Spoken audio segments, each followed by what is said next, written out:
I never thought life could fall apart that quickly. One moment, I was standing in my office, corner view, high rise building, the city skyline gleaming through the glass. My phone was buzzing with emails, meetings lined up, my bank account thriving. I was successful, or at least that's what I believed. And then, as if God Himself flicked a switch, it all began to crumble. First, the market crashed. My business, the one I had built with my blood and sleepless nights, collapsed like a house of cards. The lawsuits followed. The debts multiplied like locusts devouring a dying field. Friends vanished, partners betrayed me, and the people who once called me for advice now ignored my calls completely. But that wasn't even the worst part. One cold evening, after yet another rejection from a bank, I came home to find an empty house. My wife was gone. A simple note sat on the kitchen table. I can't do this anymore. That night, I sat alone in complete darkness. No noise, no answers, only silence. I stared at the ceiling, my mind racing, heart pounding, and the question that haunted me over and over again was, who am I now? I had lost everything that defined me, my money, my career, my marriage. My identity was shattered. My soul, empty. And that's when the whispers started. Not audible, but real as the air around me. A thought that wouldn't leave me alone. The best way to find yourself is to lose yourself in the service of others. What did that even mean? Was it God speaking? Or was it my desperate mind clinging to fragments of forgotten sermons and broken verses? I didn't know. All I knew was that nothing else made sense anymore. For days, I roamed the streets of the city, wandering like a ghost. I watched people, the homeless man shaking his cup for change, the single mother struggling to keep her toddler from crying, the old war veteran sitting quietly on the park bench staring into nothingness, and a terrifying realization struck me. They were lost too, just like me, broken, searching, forgotten. The more I saw them, the more I felt my own pain reflected in their eyes. And still, the whisper persisted. Lose yourself in the service of others. I was skeptical, angry even. How could helping others fix anything? How could serving strangers fill the gaping hole inside me? I was the one who needed saving, but the whisper wouldn't stop. It grew louder, more insistent.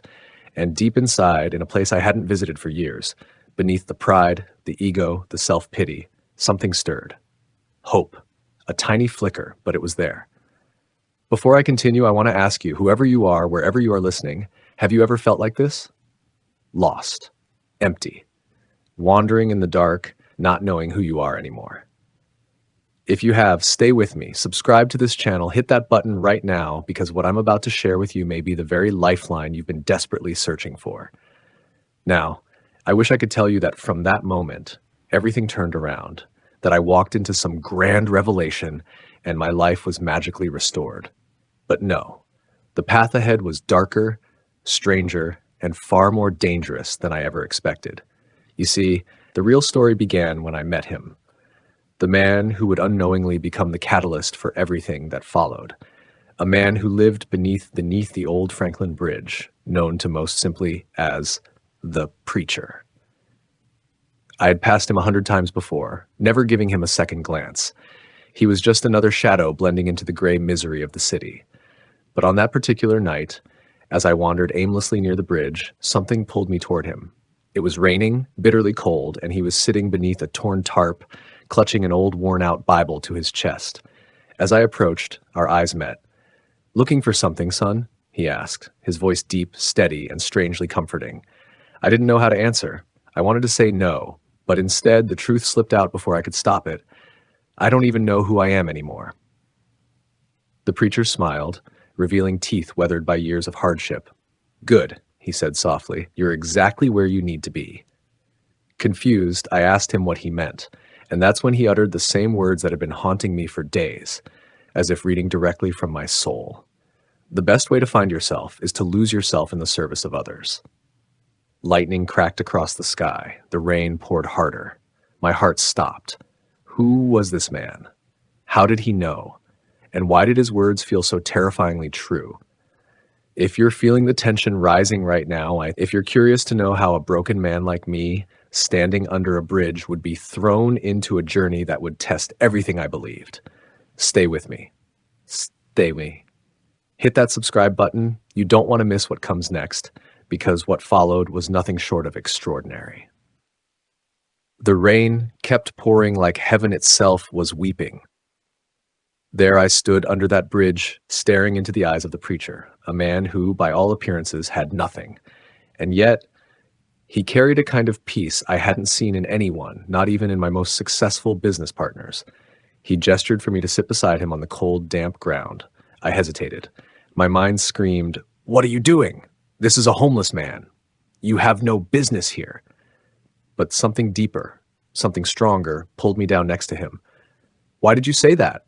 I finally asked. "Why would losing myself in others help me find who I am?" The preacher chuckled softly, as if amused by my confusion. "Because," he said, "the self you're trying to save isn't worth saving. It's not who you were meant to be. The world taught you to build your identity on success, money, power, relationships. But those are fragile, my son. The real you is hidden beneath all of that, and you'll only meet him when you stop serving yourself and start serving others." His words sliced through me like a knife. The truth was painful because it exposed everything I had built my life upon. "But what can I possibly give? I have nothing left," I whispered. The preacher leaned closer, his voice almost a whisper. "You still have breath, don't you? That's enough." I sat in silence, letting his words sink into my broken heart. It was like the entire universe had paused for this conversation under that forgotten bridge. "You see," he continued, "when you serve others, you step into a divine design far greater than yourself. You become part of something eternal, and that's where you'll finally meet the man you were always meant to be." He reached into his coat pocket and pulled out a small, weathered booklet.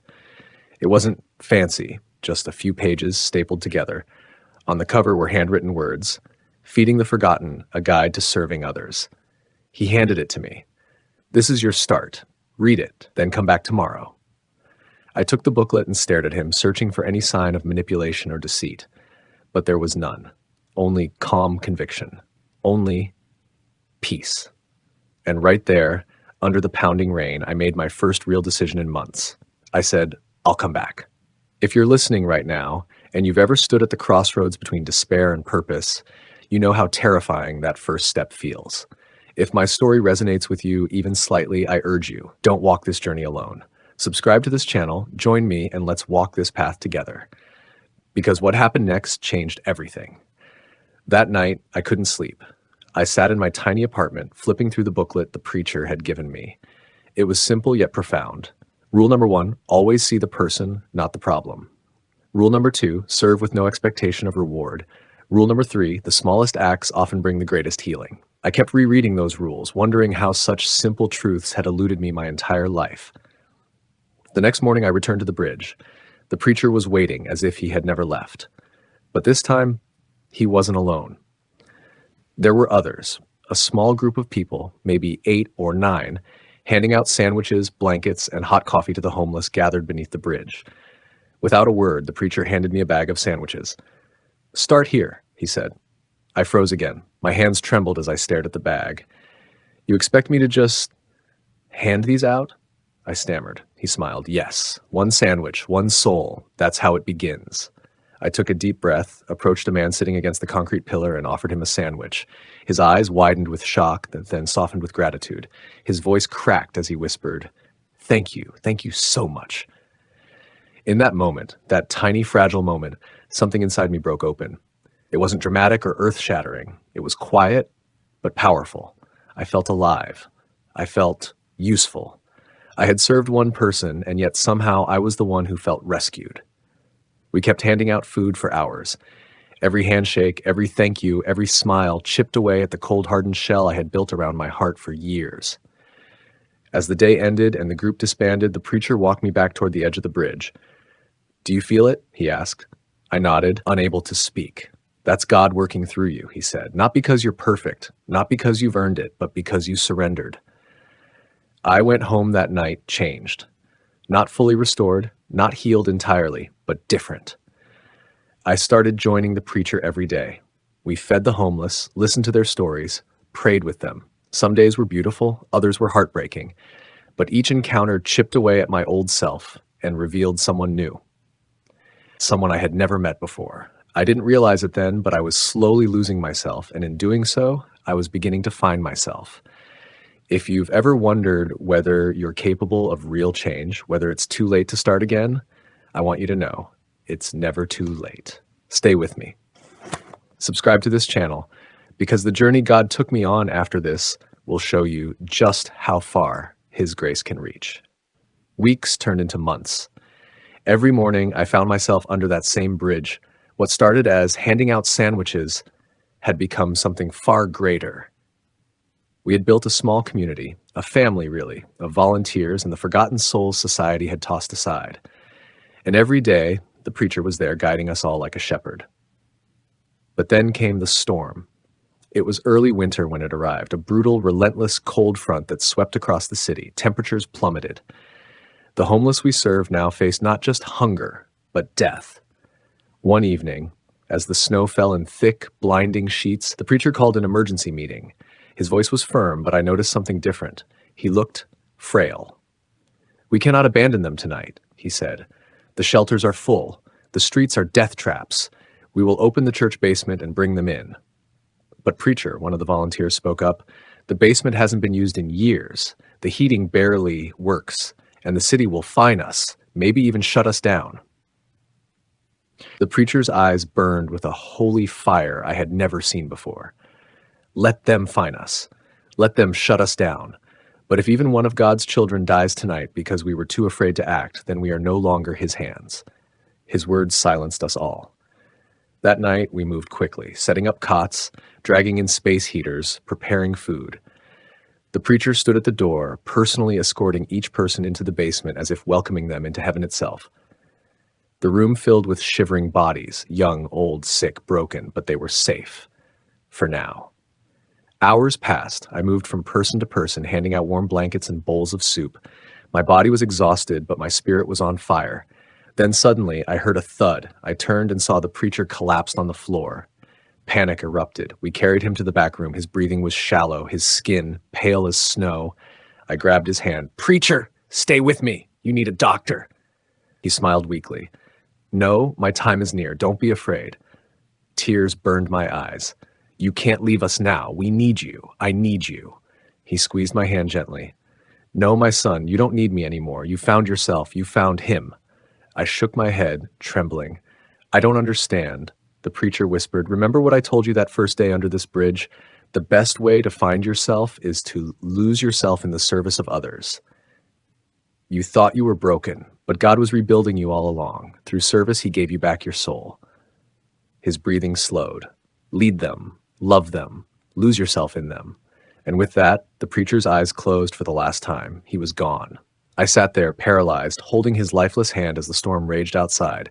The man who saved me was gone. The funeral was small but powerful. Former homeless men and women stood beside doctors, businessmen, and city officials. All lives the preacher had touched. His legacy wasn't written in books or statues, but in hearts that now burned with compassion. Days later, I stood once again under that bridge, this time alone. The city offered to take over the operation, turn it into a formal shelter. But I knew that wasn't what the preacher would have wanted. This work, this mission was never meant to be an institution. It was meant to be a calling, so I made a choice. I quit my corporate job entirely, sold my apartment. With the help of volunteers, we expanded the basement into a fully functioning refuge. Not just a shelter, but a home. A place where lost souls could come and be seen, be loved, be found. As the years passed, the ministry grew. More volunteers came, more lives were saved, and though the preacher was gone, his voice remained in every act of kindness, every shared meal, every whispered prayer, and so did God's. Now, as I sit here telling you my story, I finally understand the meaning of Gandhi's words. The best way to find yourself is to lose yourself in the service of others. I thought I was rescuing them, but in truth, they were rescuing me. To anyone out there listening who feels lost, broken, or hollow, hear me. Your healing may not come from chasing success or fixing yourself. Your healing may come when you lose yourself in the service of someone else. That is where you will meet God. That is where you will meet your true self. So, if this story moved your heart even a little, subscribe to this channel, follow this family of people who are choosing love over fear, service over self, because one day you may just find yourself under a bridge in the middle of a storm, and discover who you really are.